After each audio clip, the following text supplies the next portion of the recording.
我是 AA。OK， 我是 AA 什么型？我个 subject 是个 verb，AA ကတော့ကိုယ်နာမည်ပေါ့နော် OK အဲ့လိုပဲအင်္ဂလိပ်လိုမျိုးပဲတစ်ခါတည်းအားဖြင့်အင်္ဂလိပ်ပတ်တန်နဲ့သွားတာရှိတယ်တစ်ခါတည်းကြရင်အင်္ဂလိပ်ပတ်တန်နဲ့အကျုံးဝင်တာလည်းရှိတယ်ဒါပေမဲ့တစ်ဖြည်းဖြည်းတော့သိလိမ့်မယ်အရင်ဆုံး war 是ကဖြစ်တယ်လို့ပြောထားတယ်ငါက AA ဖြစ်တယ်နော် OK အဲ့ဒါဆိုလို့ရှိရင်他သူက是他是အဲ့လိုပဲ AA 他是 AA သူက AA ဖြစ်တယ်他是 AA OK အဲ့ဆိုလို့ရှိရင်ကိုယ်နာမည်စားသုံးလို့ပြောကြည့်我是孙雪怡 OK 我是 Jake 我是 OK 我是孙雪怡我是 Jake နော် OK 他是 AA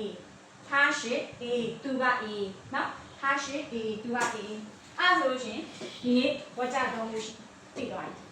နော်我是他是ဝါကြနှစ်မျိုးပဲသိသေးတယ်我是ကိုယ်နာမည်စားလို့ပြီးတော့ပြောလို့ရတယ်他是သူ့နာမည်ကိုစားထုတ်ပြီးတော့ပြန်ပြောပေး他是 OK အဲ့ဒီမှာ我နေထားပြီးသွားလို့ရှိရင်နောက်ထပ်မားတစ်လုံးသင်ပေးခြင်းနဲ့ဒီနေ့အများကြီးမသင်ပေးဘူးမာလာအင်္ဂလိပ်လိုဆိုရင် question mark နော်အင်္ဂလိပ်လိုဆိုရင် question mark မာမြန်မာလိုဆိုရင်လာမြန်မာတွေမှာကအမေးတွေဆိုလို့ရှိရင်နားနဲ့အဆုံးသတ်တယ်အဲ့တော့တရုတ်မှာလည်းအမေးတွေဆိုရင်တော်တော်များများကမားနဲ့လားနဲ့အဆုံးသတ်တဲ့မေးခွန်းတွေကိုတရုတ်စကားလုံးတွေနဲ့မားနဲ့သုံးတယ်နော်အဲ့တော့ဒီနေ့သင်ပါကဝေါ်ရနေရထားရင်၃လုံးရှင်းနေဆိုရင်၄လုံးမားနဲ့ဆိုရင်၅လုံးโอเคဒီနေ့၅လုံးပဲပြောမယ်နော်ဒီနေ့၅လုံးပဲပြောမယ်โอเคမားကဘယ်မှာသုံးမလဲဆိုတော့နေကအေးလားဆိုရင်ဘယ်လိုပြောမလဲအဲ့ဒါဆိုရင်ဒီပတ်တန်တိုင်းသွားပြီနေ是AA 妈你是 AA 妈ဆိုတော့မားပါရင် question mark ကတိတ်သုံးစရာမလိုဘူးနေက AA လားအဲ့ဒီမှာမြန်မာလိုမျိုးအင်္ဂလိပ်လိုမျိုးကရှစ်ကဖြစ်တယ်ဆိုတာကြီးကိုအတိအကျဘာသာပြန်စရာမလိုဘူးနေက AA လားနေက AA လား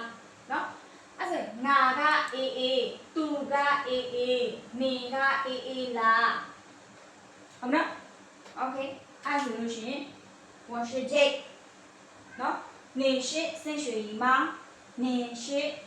你是孙雪怡吗 OK 他是 AA 他是 AA 吗သူက